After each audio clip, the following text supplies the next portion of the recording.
who will be the best team in this division, in the NFC North? Who will rule? This is who you need to know. We need to dig into it. Packers, 9.5 is their win total for 2025. What are you taking? This is so sticky. I'm taking the over because they succeeded last year in a harder NFC North than what it's going to be this year. Detroit is going to be taking a half step backwards. Minnesota, rookie quarterback, not going to lean into that for Green Bay, but they were able to make do when they had a better teams that they were squaring off against. And they're sticky. It's weird. Jordan Love is good, but when you start getting into that Jordan Love, how many games can he win you on his arm?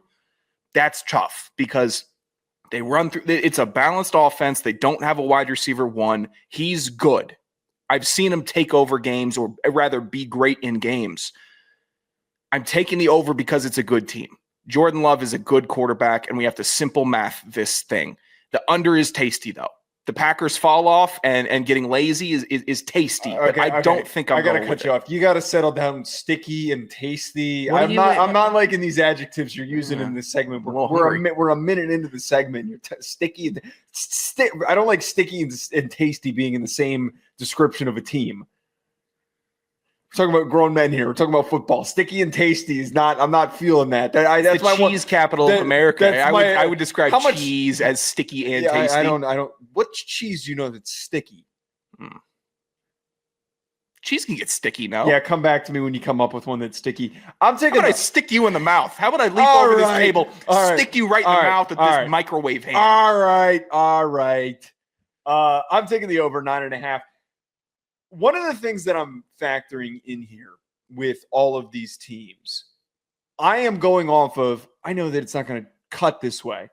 I think that every team's going to split. I don't think that anyone in this division is going to sweep anyone. I don't. I think everyone across the board, this is the most balanced division in the NFL. So for them to get the 10 wins and they split against all their in-division opponents, I think that opens up a door for the Packers for them to, again, just win 10 football games. I think where the wheels fell off a little bit last year, inconsistent health availability for Jordan Love. I think he's going to be fine this year. Their receiver room gets a little bit more dynamic with Matthew Golden, and they also drafted Savion Williams, who is not really a receiver. He's just going to be that big-ass Cordero Patterson gadget player that's going to be really fun to watch how they get creative with him. There's a lot of weapons. But most importantly, I think that this defense is going to get just even more gnarly. There are a lot of young, promising athletes on that defense that shined in year one that are going to be more disruptive in year two. I think that out of any of these teams that we can talk about, they were going through some young growing pains, and Jeff Hafley just activating all of those guys that they had available. I think that this is when they start to hit their stride of that defense, going from exciting to being truly promising. Today, I watched Ryan and I taped an Edgerrin Cooper film breakdown, and it was really cool watching him week one, where great athlete and kind of see the hesitation. He makes a big play on Will Levis. Like, okay, that's Will Levis. But then there's just a lot of slowness. And then we get to the end of the season, and he's just hawking down dudes. Like, he's just sliding down, blowing past linemen that are trying to keep up with him on zone plays and making plays at the line of scrimmage because he can read and see things as they're developing. I think that this defense is loaded with playmakers like Cooper. I don't think I've done this. I'm going to tip my cap right now to you. Because was my analysis so good? No, you did a ride the fence masterclass with your first minute there, calling out a universal split between the NFC North. I don't know if I've seen anything like that where I'm planted right on this fence. Kiss my ass. That was impressive, buddy. What is so? You're not wrong. About that. There's nothing impossible about it because it's a backshit conference. You're not wrong. I led in by saying this probably won't happen, but like I'm talking from like the betting vacuum of discussing this. Yeah, I'm assuming that all these teams are comparable enough. There is not like drastic, significant separation. The best team in this division is still the Lions. There is not significant separation between all these teams for me to think this team will sweep this team. There is a shot that all these teams can split. I totally agree. It was just funny how you phrased it. The NFC North drew the NFC East and the AFC North as well. So that's no fun. Having to play Baltimore, having to play Philly, having to play Washington. That's not going to be a fun time. But their non-divisional draws rather decent. You get to play the Cardinals. That should be a win for them. You get to play the Panthers. That should be a easy wipe the hands win for them. Right. And then sticky again, play the Broncos. You put a gun to my head and you want to tell me I will put a gun to your head if you say sticky again. Who wins right now between Packers and Broncos? Broncos on a meteoric rise. Packers very solid. It's tough, but I think the over, they're good. I should respect this team for being as good as they are and as talented as they are, and I'm not going to talk myself out of it. The Packers over easy. Minnesota Vikings, 8.5 wins is their win total. One of the lowest in the division. Now, I know where you're going to stand with this. You're going to come out here and say some crazy shit about how J.J. McCarthy is a bad person. He's just not meant to succeed. You're going to say some crazy stuff. I'm going to call him a bad person? Yeah, you're going to call him a bad person. You're going to call it – because you've already criticized him as a player. I think that you're ready to take that next step of criticizing his personality, his well-being, who he is as a human. I think you've misread me here. Until I see him play in the NFL, I will remain chomping at the bit to run him down. Don't backtrack. Don't backtrack. My current status on J.J. McCarthy – chomping at the bit. We have a lot of segments that I could go back and replay. I could compile a good 30 minutes of you just criticizing J.J. McCarthy. Because that's team building strategy. But when it comes to J.J. McCarthy on the field, chomping at the bit. I think even if J.J. McCarthy plays worse than Sam Darnold, and Sam Darnold had a great year, but I think that when we kind of peel back the curtain and we see all the big plays that he had, the better way to analyze it is that Kevin O'Connell did a masterful job of orchestrating the run game, creating opportunities for his big play receivers, and allowing for Darnold to thrive through it. He wasn't perfectly clean. I think that the window for realistic expectation when it kind of came back to reality was that final game against the Lions at the end of the season when the offensive line couldn't block. This offensive line is better. So go back to what my original point was. If JJ struggles, I believe that their defense is well coached enough and strong enough, led by Brian Flores, for them to win 9 ball games. I think that this is still a good Vikings team. So this is not a flash in the pan, got lucky, bunch of late game bounces that helped them get to the record that they had. They were phenomenal last season because they're well-coached teams find ways to win 9 games. I almost kind of think that Kevin O'Connell could be the next iteration of Mike Tomlin. Just keeps finding ways to just be over 500 and be in the playoff hunt. Maybe they fall, maybe they rise, but he is good enough of a coach to keep the floor high. Tell you what, you want some money, bet on the Vikings week 2 playing a shit-ass team on Sunday night, apparently. Oh. Atlanta. Oh. I had it pulled up, but I couldn't. 8.5 is, I'd say, really conservative of a line to give out for this team. I know, this is like one of the easiest ones to take over on. Easy. It's really easy. Betting standpoint, yeah, it's so smart to take the over on this betting, just for betting on the wins, on the win total. That you're going to be pissed when it's under, and you're thinking about this, where we're talking about 9 wins for the Vikings. You're going to be pissed when and if it doesn't hit, but it's gotta. Like, it's a no-brainer to think how stacked this team is, that they're attempting the flash in the pan salvage with Sam Darnold, scrap him. Don't take a chance on the guy that got you 13 wins last year. We're going to reset at quarterback and still get better at every other position. I'm not going to ignore that. And I'm not going to ignore that other teams that they have to face this year, that they're just going to beat by manpower, by depth, with the offensive line, the defensive improvements. J.J. McCarthy stinks it up. It's going to be a sweaty 8.5. If he performs adequate to good, you should coast right into it. He should just sit right into the driver. This is the guy that should be coming in after the crash dummy. The car is tested, pal. Sit in and drive the speed limit. All you got to do, and you can get 9 wins with this team. That's my whole point, is that out of any team in this division and any team in the NFL, they have the highest floor. They have the highest capability for them to touch that number. And They were awarded a very low expectation. 9 wins after the year that they had last year. 9 wins. I'm taking that all day. Bears have the same win total at 8.5. Now, the problem is that last year that they had high expectations, their win total, I believe, was 7.5. It was up there. That feels right. It was very high. Everyone, including myself, thought that they could go on to be a playoff team. But the problem is that when you're picking first overall, it usually means that there's problems. When you're picking in the top 10, it usually means your team has problems. Yep. Those problems showed up because they had a terrible coaching staff. I think that Ben Johnson is going to be able to unlock something with all these weapons.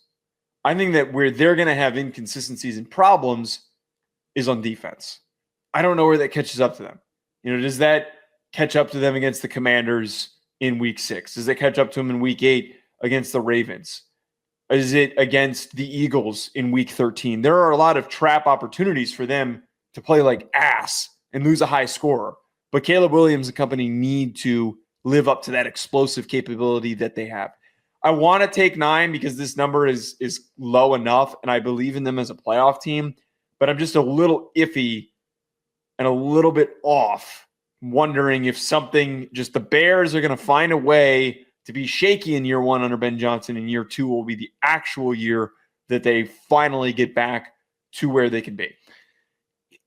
The under is the play here. And while I'm a Caleb Williams truther through and through and a Ben Johnson truther and a hopeful Chicago Bears are good because it's good for football person, I don't think they have that 9. I don't think they get 9 wins this year because Caleb Williams is going to have to duel with a lot of great quarterbacks. And even if he takes great strides this year, even if, say, he cleans up half of the mistakes from last year, that would be a tremendous step in his second year in the NFL. Problem is, you already got tape on him. That's tough. Once you have that, then the tape is so bad that I would argue that there's really not much to go off of. I think the version of Caleb Williams that we're going to have in Ben Johnson's offense is going to be completely different. Hopefully it's new tape that he's given out, but I think that Caleb Williams is a raw premier athlete, but the raw word is what I'm worried about when he goes up against Dak Prescott, Jared Goff, Lamar Jackson, Joe Burrow, Aaron Rodgers even could outduel him, and that's just because Aaron Rodgers is 41 years old and knows how to win football games. Jalen Hurts could outduel him. He's got to go Jordan Love twice, and the 49ers is a tough draw for a non-conference matchup. I just don't see Caleb Williams going down in the fourth quarter. I think the Bears are going to be in just about every game in the fourth quarter, which is tremendous because last year it was like they're not in a game by halftime. But fourth quarter, I think they just get edged out this year. Next year, I think I'm sealing in 9 or 10. This year, I have to sit under because I don't think that they are going to be professional enough to go down and win it all and win these big games. To get very direct to their schedule, let's go with the rule that I established at the beginning of the segment. They split across the board, so that's 4 wins. Okay, they split against that's 3 wins. Shit, it's 3 wins. Already off to a bad start. That's 3 wins. They would need 6 other victories to hit this win total, and I count these are the gimmies that I would establish, and they're not true gimmies because if there is a rocky foundation, they could end up slipping up. But I don't think it's going to happen. Raiders in week 4. Agreed. The Giants in week 10. The Saints in week 7. So that gets them to 6. Yep. We need to find 3 other wins on here. Browns, I completely forgot, week 15. So we need to get 2 other wins on here. That is maybe hoping that the Bengals defense is so awful again that you can just win a shootout. But they're not going to win a shootout. What else am I grabbing here, though? I'm not. Are you hoping the Steelers? There's just you know what? If the Steelers in November, man. if Shaman punches out in November, then and the Steelers just he's done. They could win that game. But I also am not a team. I wouldn't want to play the Steelers in late November or December. I just wouldn't want to do that. Yeah, there's too many. There's not the betting value here has to scream under because there's too many times where they're just going to be the underdogs. Yeah. This is a great line to just take right now because you don't know who's going to be injured. Like if a bunch of quarterbacks go down, then the Bears could end up being at par favorites. But right now, no shot. The on paper matchups are hideous for their schedule. Last one, Detroit Lions, 10.5 wins. So they need to win 11 football games to hit their over. I'm sorry to do this, Lions fans. I'm taking the under. I think that let me be very clear here. As we've talked about in some of these segments, there is the betting perspective and then there's the football analysis perspective. Do I believe in Dan Campbell to get the job done and this team to be good? 100%, absolutely. Win 12 football games again. He's been produced one of the best teams in the NFL in this period of time. Yeah, I've got faith in him. But if I'm a betting man and I have to provide a pick and I'm putting $100 down on this selection, big money. I am taking the under, replacing 2 coordinators. You're replacing your starting center. That's tough. There is a bit of a hard reset at some key spots on your team. Outside of that, you're bringing back mostly everything. You're a pretty good draft. You got to minus drafting Isaac Tesla, where they did in the 3rd round, which was an insane pick. Oh, you can't. No, you cannot pick on for over-unders for win totals. You can't be griping about 3rd-round picks. Yeah, I can. When you draft a Tesla where they did because he tested well for a white dude, it felt like that was the only reason why they took him. Who is this? The receiver from Arkansas who was originally like a Division II receiver. He was okay at the Senior Bowl. He tested really better than everyone kind of expected he would. They're filled with riches. If they had known Ragnow was retiring pre-draft, they would have taken a center in the 3rd round. Instead, they had a loaded team. They're trying to figure out if Tate Ratledge can play center, which is a difficult. Yeah, you know what I would love to do to replace my amazing center who was an All-Pro, Pro Bowl caliber guy? Oh, what's that? Take a kid who was a banged-up guard from last year and as a rookie, ask him to play the hardest position in the middle of your offensive line that requires intelligence and leadership. I'm not saying you can't do those things, but it's kind of a big ask for a guy who's never played the position his first ever season. He'll get it done. Well, I do have faith. I have faith in the Lions. I'm taking the over here. They keep damn near everything. They are low. This is a loaded team. How I was talking about Green Bay and their bounty of riches, Detroit is that tenfold.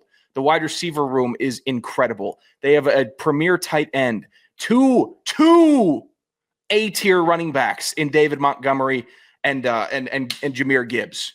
That's fantastic. Then the defense, young leader Kirby Joseph, young leader Brian Branch, Aiden Hutchinson returning. They got all those wins last year, and they were playing games where 8 out of the 11 starters on their team were out on defense due to injury, and they still kept on winning. So that Dan Campbell mentality, where it's amazing to see that in the modern era of NFL, that a head coach can just be a motivator, a true motivator, and inject his entire will into an NFL franchise. Millionaires, social media stars. It's incredible. Lions to the moon. Lions Again, to the moon. I don't disagree with anything you just said there. Everything you makes perfect sense. I'm not going to sit here and argue that. I'm not criticizing Jared Goff. I'm not criticizing Jahmyr Gibbs and David Montgomery. I'm not criticizing Dan Campbell and his ability to rally the troops and Aiden Hutchinson coming back healthy. I'm not criticizing any of those things. I'm merely just pointing out that this is a very difficult task. And I don't want to, it's trappy. It's very trappy. And my hand is all up in the trap. If I see one fucking Lions fan comment, well, did you know the last team to lose their all-pro center and both their coordinators was the 2024 Philadelphia Eagles? I don't want to see that shit. I don't want to see that shit. Putting you on. God. That is such an uncorrelative just happenstance. Agreed. Frank Ragnow would never be standing up at a bar taking his britches off to reveal even smaller britches. How much attention does that guy need? He was a hero. A personal hero. I know he's going so downhill right now. And honestly, he's not doing bad things. He's not doing problematic things. He's doing it's not worse. Like McGregor. I'd rather he be doing, and I'm saying this within reason, problematic, funny things, whatever it might be. I'm not saying that he's going out and committing crimes. Yeah. But if he was caught on camera being drunk and being a clown in public or something like that, I'd be more happy with that than him doing this, what feels like a corporate, look at me, everybody loves me, I'm Jason Kelsey. That's what it feels like it is right now. It bums me out, man. It really bums me out. You know how much of his film I watched? I had no business. I didn't play center in college. Nor were you I was 6'1". Yeah, but I was still watching it because he was inspiring as a football player. Since then, I am not inspired by him. As It's you a should bummer. I'm Team Rag now, through and through. Best center of the 2010s.